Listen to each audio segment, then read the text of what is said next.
What are some of the key software-driven innovations that will define the future of 5G and 6G? If you actually look at from the network side, right, there's already a lot of software-defined radio trends, right, with all the virtualization and the cloudification of the network itself. But one of the key things that's happening as we move from 5G to 6G, right, even in 5G, for example, the network provides a lot of the parameters, and usually the device obeys those parameters. And for the most part, the applications kind of work around the underlying technology, right? The applications are kind of optimized for like Wi-Fi or cellular connectivity. That's generally been the trend so far.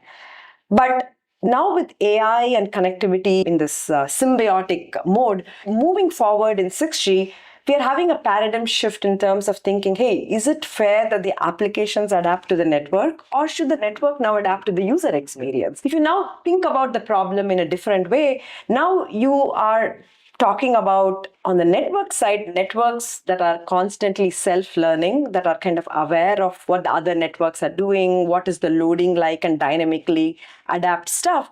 On the device is no longer maybe just dealing with like one parameter, but like a range of parameters, so that the device can decide based on the user experience, how do I set these parameters? How do I behave in this network based on the radio conditions or based on the quality of service required by the user? What is the optimal set of parameters under which I operate so that I provide the best possible user experience?